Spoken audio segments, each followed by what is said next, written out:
안녕하세요. 자바스크립트 기초 교육을 진행하고 있는 삼육대학교 소프트웨어 융합교육원 김진호 교수라고 합니다. 이번 차시에서는 연산자, 오퍼레이터라고 하는 것을 살펴보려고 하는데요. 다른 프로그래밍 언어들과 다르게 자바스크립트에서만 사용되고 있는 독특한 연산자인 비교 연산자, 논리 연산자, 또 에크마 11 버전부터 추가된 몇 가지 연산자에 대해서 추가적으로 살펴보려고 합니다. 자, 이번에 살펴볼 내용은 연산자라고 하는 부분이에요. 우리 자바스크립트에서도 연산자 부분이 굉장히 중요한데 기본적인 연산자 사용은 자바하고 별로 다르진 않아요. 대부분 프로그래밍 언어들이 크게 연산자 부분을 다르게 사용한다거나 그러진 않기 때문에 아마 접근하시기에는 그렇게 어렵진 않으실 거예요.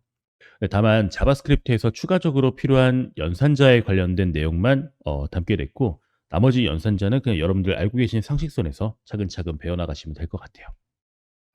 먼저 비교 연산자를 볼 건데, 이 비교 연산자는 다른 프로그래밍 언어에서도 많이 사용을 하실 거예요. 그 중에 이제 자바나 아니면 다른 프로그래밍들 언어하고 조금 다른 부분이 있어가지고 그 부분 위주로 좀 말씀을 드릴 거예요. 우리 보통 어떤 값이 두 개가 서로 같은지를 비교할 때 이퀄 두 개 연산을 이용해요. 근데 자바스크립트는 타입이라고 하는 개념 자체가 정적으로 정의되어 있지 않고 동적으로 타입이 결정되는 언어다 보니까 비교해야 될 대상 자체가 값뿐만 아니라 타입도 있어요. 그래서 우리 이퀄 3개라고 하는 연산자도 한 가지 추가가 됐고, 이 이퀄 2개 연산자는 값이 같은지를 비교하는 연산자이고, 그다음에 이퀄 3개는 값과 타입이 같은지를 비교하는 연산자예요. 그래서 여기 숫자 1과 그다음에 문자열 1을 비교를 하게 되면은 이 두 가지는 서로 값은 같아요. 하지만 서로 자료형이 다르죠. 한쪽은 숫자고 한쪽은 문자열이고. 근데 이 두 가지가 서로 타입이 다른데도 불구하고 true를 반환할 수 있게, 즉 값이 같은지만 비교하는 연산자가 이 이퀄 비교, 이퀄 두 개 연산자고요. 그다음에 이쪽에 숫자 1과 문자열 1이 있는데 이 두 가지가 값은 같지만 서로 타입이 일치하지 않아요. 그래서 타입까지 일치하는지를 체크하는 연산자가 이 이퀄 3개 연산자예요. 그래서 이 연산자의 이름을 본다라고 하면 이 연산자는 동등 비교 연산자 혹은 일치 비교 연산자라고 불리는데, 동등 비교 연산자는 암묵적으로 타입 변환을 통해서 타입을 일치시킨 후에 값이 같은지를 비교하는 연산자고요. 일치 비교 연산자는 그냥 그 타입 자체가 다 같은지를 확인하기 위해, 즉 타입과 값이 모두 일치하는지를 비교하기 위해 사용되는 연산자예요. 그래서 경우에 따라서 동등 비교를 해야 될 때는 동등 비교를, 일치 비교를 해야 될 때는 일치 비교 연산자를 사용하시면 될 것 같아요. 자, 그 다음에는 논리 연산자라고 불리는 건데, 이 논리 연산자는 양쪽에 있는 논리값을 두 가지를 하나의 논리값으로 연결할 때 사용하는 연산자예요. 자, 논리 오어 연산자와 논리 엔드 연산자라고 불리는데, 이 논리 오어 연산자는 양쪽에 있는 값이 둘 중에 한 가지가 true 값을 가지게 되면 true를 반환하고, 그렇지 않으면 false를 반환하는 연산자예요. 또 이 논리 엔드 연산자는 양쪽에 있는 값이 둘 다 true여야지만 true라고 하는 값을 반환할 수 있는 그런 연산자고요. 하지만 자바스크립트에서는 기본적인 이런 논리 연산자 말고 또 다른 방식으로도 사용할 수 있어요. 예를 들어 이렇게 애플 우어 바나나 이렇게 했을 때 이 연산의 수행 결과는 애플이 돼요. 그 이유는 이 애플이라고 하는 거는 true로 평가될 수 있는 true식 값이고, 그다음에 바나나라고 하는 거는 마찬가지로 true식 값이에요. 이 연산의 수행 방향은 왼쪽에서 오른쪽 방향으로 수행이 되기 때문에 먼저 애플이라고 하는 것부터 단축 평가를 수행해서 만약에 이쪽이 true가 나오면 더 이상 뒤에 연산을 볼 필요 없이 둘 중에 한 가지만 true이면 되기 때문에 여기서 멈춰버리고 애플을 반환하기 때문에 애플이라고 나온 거예요. 반면에 애플 엔드 바나나라고 했을 때 앞에 true 값을 반환했어요. 그러면 이 엔드 연산 같은 경우에는 마찬가지로 연산 수행 방향은 왼쪽에서 오른쪽이고, 앞에 true이기 때문에 그럼 뒤에도 true인지를 확인을 해줘야 최종적으로 이게 true인지 false인지를 판단할 수 있어요. 그래서 뒤에 것까지 연산을 수행하고 나니까 최종적으로 연산을 수행했던 바나나가 리턴이 되는 거죠. 이런 것들을 단축평가라고 표현하고요. 이런 단축평가는 자바스크립트에서 꽤나 유용하게 자주 사용되는 문법 중에 한 가지예요. 자, 그 다음에 살펴볼 거는 옵셔널 체이닝 연산자라고 하는 건데요. 이 옵셔널 체이닝 연산자는 이 물음표라고 하는 기호예요. 우리가 보통 어떤 객체가 있을 때 이 객체가 가지고 있는 그 내부 프로퍼티라고 하는 거를 참조를 할 때, 즉 그 객체 안에 가지고 있는 값에 들어가서 접근해서 사용을 할 때 이 점이라고 하는 참조 연산자라고 하는 걸 이용하는데, 이 참조 연산자를 사용할 때 에러가 발생할 가능성이 매우 높아요. 예를 들면 이 obj라고 하는 변수가 널이거나 혹은 undefined로 설정이 되어 있는 경우, 참고로 참조를 할 때 아무것도 가리키지 않았는데, 아무것도 존재하지 않는데 참조를 하려고 하는 이런 상황이 발생을 하게 될 거예요. 그럴 때 에러가 발생하는데, 그걸 방지하기 위한 연산자가 옵셔널 체이닝 연산자고요. 얘는 에크마 11 11버전부터 추가돼서 20년도부터 도입된 연산자인데, 현재 그 회사에서는 쓸 수 있는 회사가 있고 쓰지 못하는 회사도 있어요. 하지만 이제 대부분 모든 프로그래밍 언어들이 좀 더 안전하게 코드를 작성하는 쪽에 초점이 맞춰져 가고 있다 보니까 옵셔널 체이닝 연산자 같은 경우에는 최근에 그래도 유용하게 많이 사용되고 있는 연산자 중에 한 가지예요. 자, 그 다음에 살펴보려고 하는 거는 마찬가지로 에크마 11 2020년도에 도입된 널 병합 연산자라고 하는 거예요. 이 널 병합 연산자라고 하는 거는 어떤 그 변수의 기본값을 설정할 때 매우 유용하게 사용할 수가 있는데, 어떤 값을 변수에다가 대입을 해야 될 때 이 값이 널인지 아닌지를 잘 모르는 상황이에요. 이때 널이라고 하는 값이면은 뒤에 있는 값을 대입을 해주고, 만약에 널이 아니면 앞에 있는 값을 대입을 해줄 수 있는 그러한 연산자예요. 이 널병합 연산자가 나오기 이전에는 단축평가 구문을 이용해서 엔드엔드나 우어우어 같은 단축평가 구문을 이용해서 이런 식으로 사용했지만, 이 널병합 연산자가 나온 이후에는 최근에는 널병합 연산자를 더 많이 사용하고 있는 추세예요. 자, 지금 이렇게 간단하게 자바스크립트에서 일반 프로그래밍 언어들과 조금 다른 연산자들에 대해 살펴봤는데, 이 부분은 코드로 좀 살펴볼 거예요.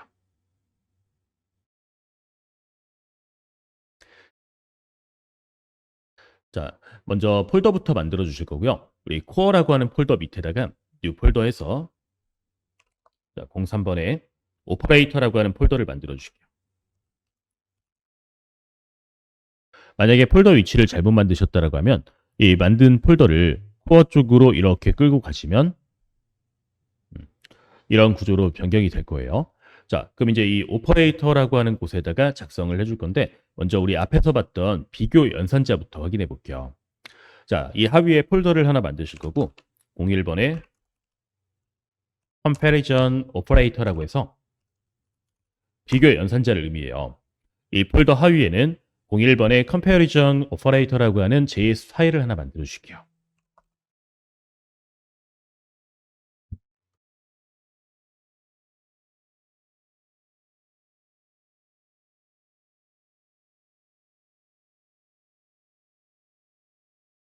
자, 그리고 이쪽에서 비교 연산자에 대해서 살펴볼 건데, 우리 아까 이제 PPT에서 동등 비교 연산자와 그다음에 일치 비교 연산자 두 가지를 먼저 살펴봤었죠. 이 두 가지를 직접 타이핑해서 확인을 해볼 거예요.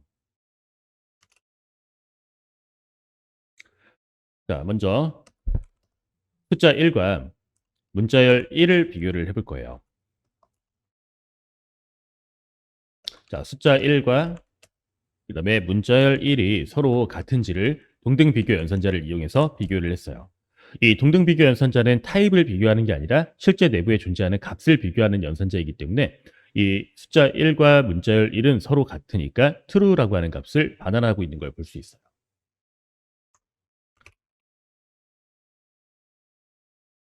자, 이번에는 논리값과 한번 비교를 해볼 건데요. 1 true라고 하게 되면 이 true는 내부적으로 1이라고 하는 값을 가지고 있어요.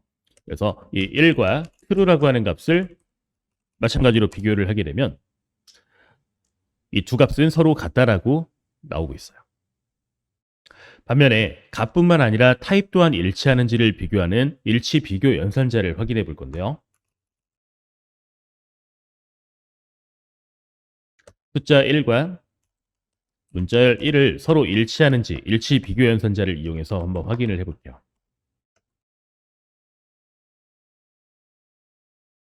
그러면 내부에 존재하는 값은 같지만 한쪽은 숫자고 한쪽은 문자열이기 때문에 서로 일치하지 않아서 펄스라고 하는 값을 반환을 하고 있고요. 자, 논리값하고도 한번 비교를 해볼게요.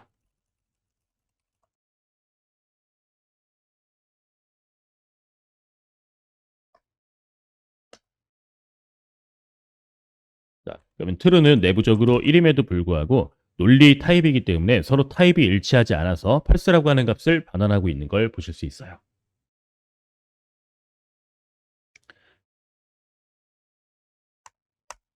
자, 그 다음에 널과 undefined라고 하는 걸 한번 비교해 볼 거예요.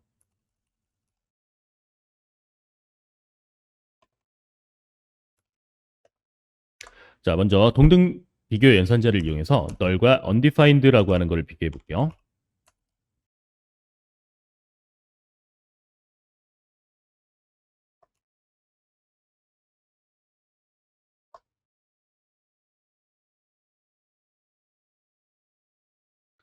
자, 실행을 해보면 널과 undefined는 서로 펄스로 취급될 수 있는 펄시값이기 때문에 내부적으로 이제 불린 타입으로 변환이 돼서 두 값이 서로 일치한다. true 값을 반환하고 있는 걸 볼 수 있어요.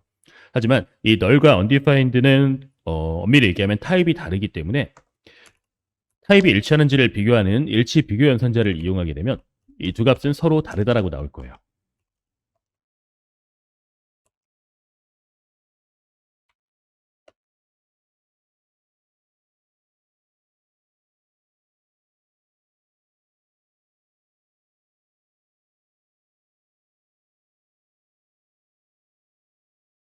자, 실행을 해보면 이 두 값은 서로 타입이 다르기 때문에 다르다라고 나오고 있어요. 자, 그 다음에 NaN이라고 하는 값도 한번 비교를 해볼 건데요.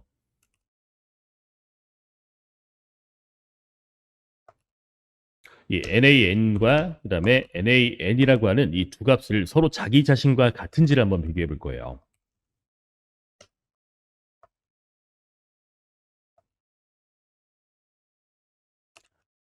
실행을 해보면 이 NaN이라고 하는 거는 조금 특수한 값이라서 자기 자신과 비교를 해도 항상 펄스가 나오게 돼요. 똑같은 값인 것처럼 보이지만 어떤 형태로 산술연산이 다른지 자체가 서로 일치하지 않기 때문에 이거는 서로 같을 수가 없게끔 정의를 해놨어요. 자, 그 다음에 볼 거는 일치 비교 연산자를 이용해서도 한번 확인을 해볼 건데요. 물론 값이 같지 않기 때문에 위에 것처럼 값이 같지 않기 때문에 이렇게 비교를 해도 다르다고 나올 거예요.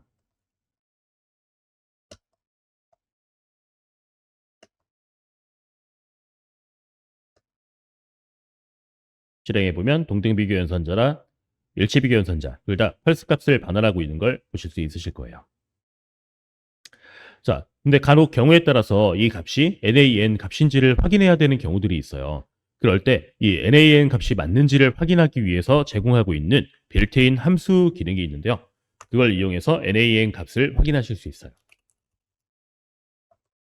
자, 우리 넘버라고 하는 빌트인 생성자 함수에 이제 NaN이라고 하는 내장 함수가 존재하는데 이 내장 함수 안에 NaN이라고 하는 값을 넣어가지고 출력하게 되면 괄호 안에 넣은 값이 NaN이라고 하는 산술연산이 불가능한 숫자 값인 경우에는 true 값을 반환할 수 있게끔 해놨어요.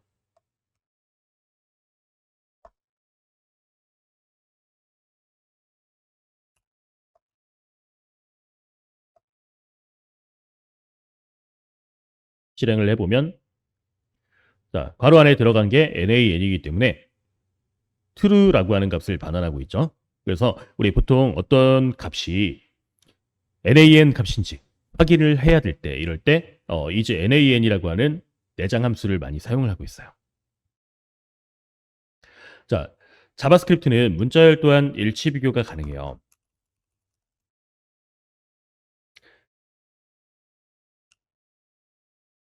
예를 들어 hello라고 하는 문자열과 hello라고 하는 문자열이 서로 같은지를 한번 확인해 볼게요.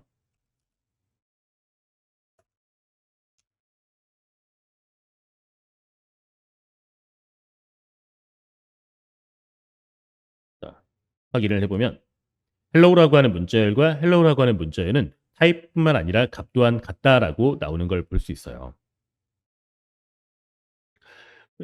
자, 이런 일치 비교를 같지 않은지를 부정해서 물어보고 싶을 때, 자, 이때는 느낌표 이퀄이라고 하는 기호를 이용해요.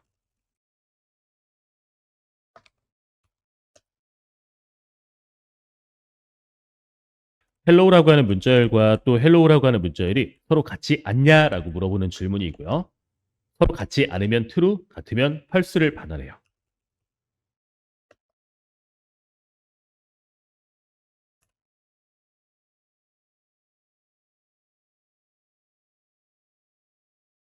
자, 이 두 값은 서로 같기 때문에 false를 반환하는 걸 보실 수 있어요. 자, 그 다음에 확인해 볼 거는 대소비교 연산자인데 자바스크립트가 가지고 있는 조금 독특한 점은 문자열도 대소비교가 가능하다는 거예요. 자, 애플이라고 하는 문자열과 그다음에 바나나라고 하는 문자열을 서로 어떤 문자열이 더 큰지를 한번 비교해 볼 거예요.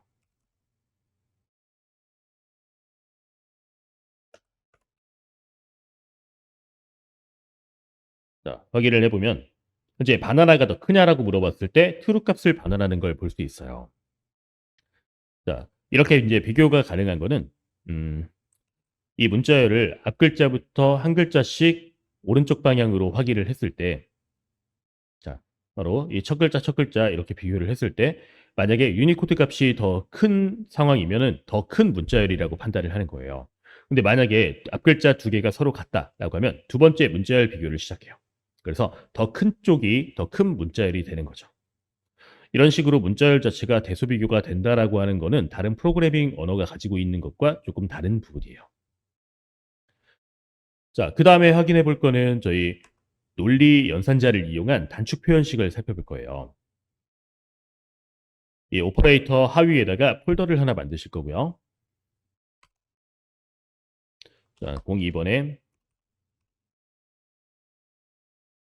로지컬 오퍼레이터라고 하는 폴더를 만들게요. 그리고 이 내부에는 01번에 shortcut evaluation이라고 하는 단축 평가라고 하는 파일을 하나 만들어 줄 거예요.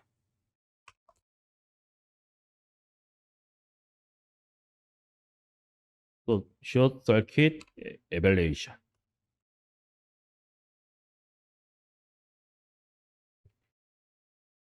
자, 단축 평가 표현식을 한번 살펴볼 건데요. 우리 아까 PPT에 나와 있는 것부터 한번 확인해 볼게요.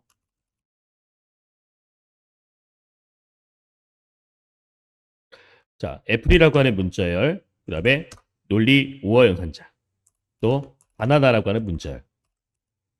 실행했을 때 이 연산의 수행 결과는 애플이라고 하는 게 나오게 돼요. 이 논리 오어 연산자의 특징은 연산 수행 방향이 왼쪽에서 오른쪽 방향이고 앞에가 먼저 true가 나오게 되면 뒤에 연산을 확인할 필요가 없기 때문에 앞에서 평가가 멈춰버리는 거예요. 따라서 애플이라고 하는 결과가 나오게 됐어요. 자, 이번엔 이렇게 한번 확인을 해볼 건데요. 만약에 앞에 값이 펄스예요. 그리고 뒤에 값이 바나나예요. 이때는 앞에가 펄스이기 때문에 뒤에도 트루인지 펄스인지를 꼭 확인을 해줘야 최종 평가가 가능해서 뒤에 최종 연산을 확인하고 그렇기 때문에 바나나라고 하는 문자열이 반환이 될 거예요. 자, 앞에 애플이라고 하는 문자열이 있고요. 뒤에 펄스라고 하는 값이 있다라고 하면 맨 위에 거하고 동일해요. 이만큼이 트루시 값이기 때문에 여기서 평가가 멈춰서 애플이라고 하는 값이 반환이 될 거예요. 자, 애플이라고 출력이 됐죠. 자, 이번엔 논리 엔드 연산제를 한번 볼 건데요. 자, 애플, 그 다음에 엔드, 바나나. 앞에가 트루시 값이기 때문에 이 연산은 true가 되고 이 엔드 연산 같은 경우에는 앞에가 true 값이 나오게 되면 뒤에도 true가 나와야 최종적으로 true이고 뒤에가 false이면은 최종적으로 false이기 때문에 무조건 뒤에까지 수행을 해줘야만 최종 평가를 내릴 수 있는 상황이에요. 따라서 연산 수행 방향에 의해서 앞에가 true가 나오게 되면 뒤에를 무조건 수행을 하게 되기 때문에 최종 연산 수행 결과는 바나나가 될 거예요. 실행해 보면 자, 바나나라고 나오게 되겠죠.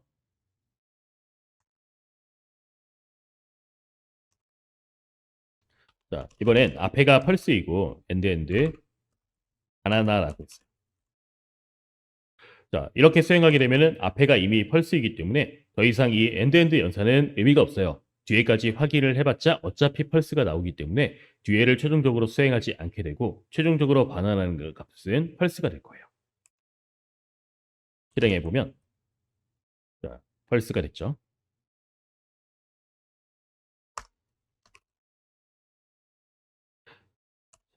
이번엔 애플이라고 하는 문자열 엔드엔드 펄스라고 하게 되면 최종 연산 수행 방향을 모르면 둘 중에 한 가지가 펄스이기 때문에 그냥 펄스라고 생각을 할 수 있지만 이렇게 고려를 하셔야 돼요. 연산 수행 방향은 이쪽이고 애플 트러시 값이기 때문에 뒤에 평가를 무조건 해야 되고 얘를 평가했기 때문에 최종적으로 펄스라고 하는 값이 나온 거예요. 실행해 보면 펄스라고 하는 값이 나오고 있죠. 자, 이러한 단축 평가를 사용하게 되면은 저희가 조건문이라고 하는 곳에서 많이 사용하는 이 부분을 대체할 수 있어요.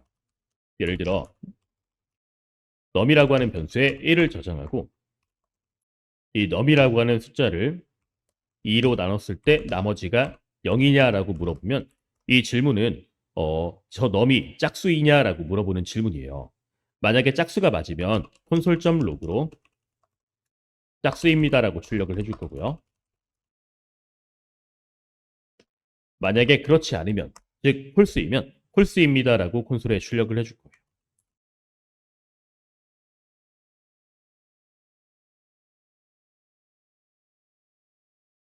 자, 실행을 해보면 저 1은 홀수이기 때문에 홀수입니다라고 출력이 되는 걸 보실 수 있어요. 자, 이렇게 작성을 한 조건문을 조금 간단하게 작성을 하실 수 있어요.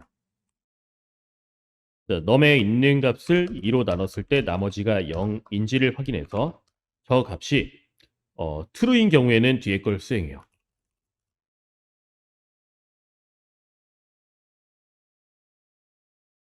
그리고 저 num이라고 하는 수를 2로 나눴을 때 나머지가 0이 아니면 자, 아니면 555는 뒤에 펄스를 확인하겠죠. 아니면 홀수입니다라고 출력하는 거예요.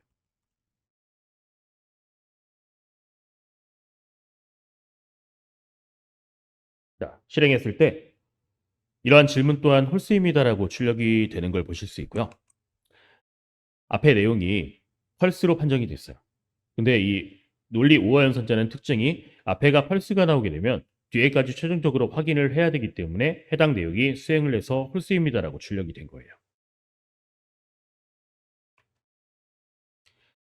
또 이러한 단축 평가는 과거에 이런 형태로도 많이 사용이 됐어요. 자, obj라고 하는 변수에 null이라고 하는 값으로 초기화가 되어 있는 상태라고 하면 이 value라고 하는 변수에 obj.value 해갖고 저장을 하고 싶은 경우들이 있어요.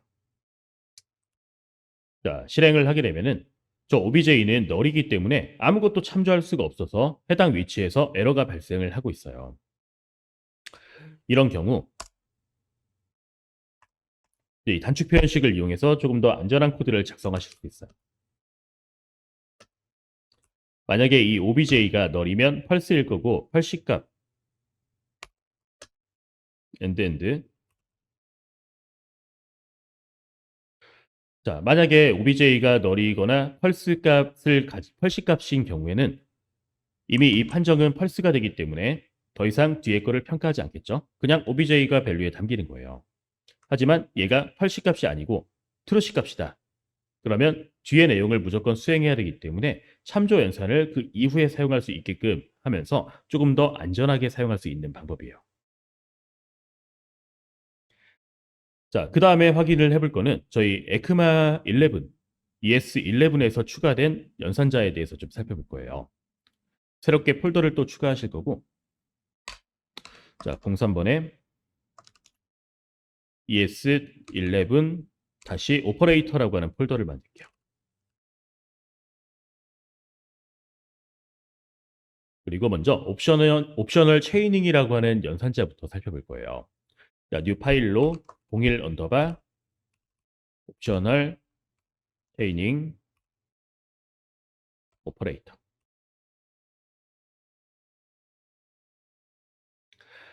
자, 이 옵셔널 체이닝 연산자는 우리 좀 전에 봤었던 것처럼 어떤 그 특정한 객체가 널로 초기화가 되어 있을 경우 함부로 참조 연산을 사용하지 못하는 걸 봤었어요. 이거를 조금 더 안전하게 사용하기 위한 연산자가 옵셔널 체이닝 연산자예요. 자, OBJ를 널로 초기화를 하고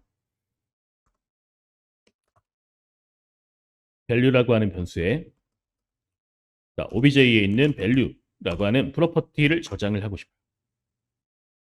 자, 다시 한번 에러 상황을 보면 실행했을 때 아까하고 똑같은 에러 상황이 나오게 될 거고요. 이 OBJ가 널로 초기화가 되어 있기 때문에 함부로 참조를 하지 못한다, 찾아갈 곳이 없다 하고 에러가 발생하고 있는 거예요. 이때 이 OBJ 뒤에 물음표를 하나 붙여주면 옵셔널 체이닝 연산자라고 하는 건데 이 OBJ라고 하는 게 널이 아닌 경우 그때만 참조 연산을 수행해라 라고 하는 의미예요. 그래서 실행하면은 자, 에러가 나오지 않고 있어요. 그럼 이제 value에는 어떤 값이 담겨져 있는지 한번 확인해 볼게요.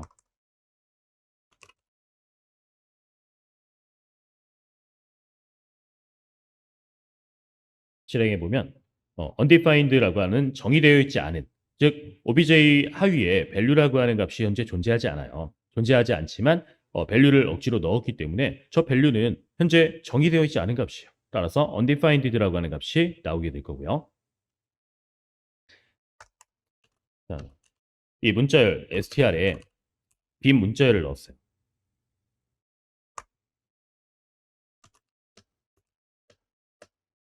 자, str.length라고 해서 이 문자열의 길이를 len이라고 하는 변수에 저장을 하고 콘솔에 한번 출력해 볼게요.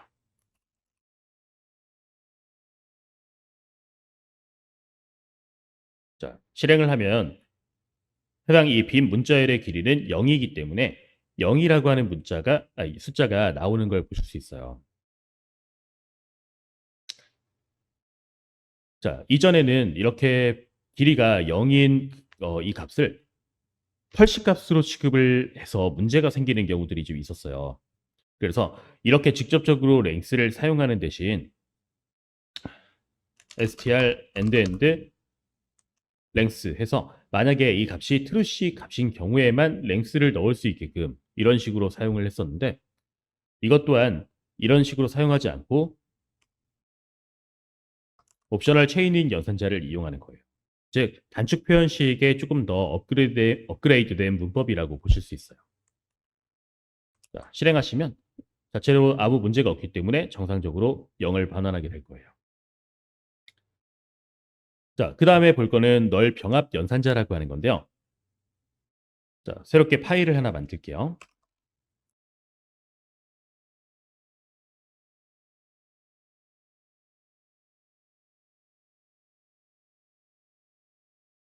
자, 널 병합 연산자라고 하는 거예요. 간단하게 널 병합 연산자를 살펴보면 자, 테스트에 널이라고 하는 값을 넣을 거예요.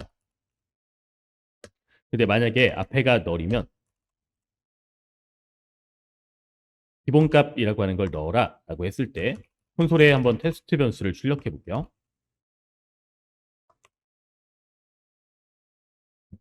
자, 실행해 보면 기본값이라고 하는 게 테스트에 저장되어 있는 걸 볼 수 있어요.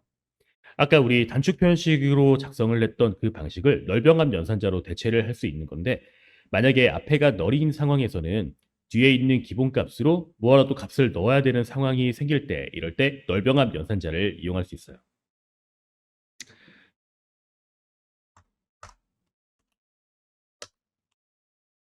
자, value라고 하는 변수에 빈 문자열 널병합 연산자 기본값.